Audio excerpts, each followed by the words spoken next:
এটা কি বিশ্ব ভালোবাসা দিবস? হ্যাঁ, কি দিবস? এই বিশ্ব ভালোবাসা দিবসের সাথে মুসলমানদের কোনো সম্পর্ক নাই। আমার প্রিয় ভাইরা, এই যে আপনি অবৈধ সম্পর্কে জড়ালেন, কেন আল্লাহ অশ্লীলতাকে হারাম করেছে দেখেন। বলতেছিলাম যে এটা আপনার নাসাল, আপনার জেনারেশন, আপনার লিনিয়েজ, আপনার বংশকে প্রিজার্ভ করা। কে কার বাবা, কে কার মা, বাবা মা জানা, প্রজন্মকে প্রিজার্ভ করা, এটা ইসলাম ওয়াজিব করে দিয়েছে।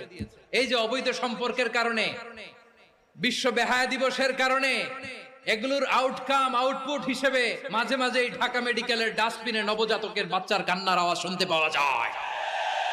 চট্টগ্রাম মেডিকেলের ডাস্টবিনে নবজাতকের কান্না শুনতে পাওয়া যায়। বীর চট্টলার মুসলমানেরা বুঝতে পারলে আওয়াজ করে বলেন, এই যে চট্টগ্রাম মেডিকেলে যে নবজাতকটা পাওয়া গেল, ওর বাবাকে আমাকে বলেন, ওর মাকে, ও কোন ফ্যামিলির সন্তান কেউ জানে? আপনি হিউম্যান ডিগনিটিকে অপমান করেছেন না? আপনি তার ভবিষ্যৎকে অন্ধকার করেছেন না? আপনি তার লিনিয়েজকে প্রশ্নবিদ্ধ করে দিয়েছেন না? এই জন্য আল্লাহ তাআলা অশ্লীলতাকে আমাদের জন্য হারাম করে দিয়েছেন। পড়েন সুবহানাল্লাহ।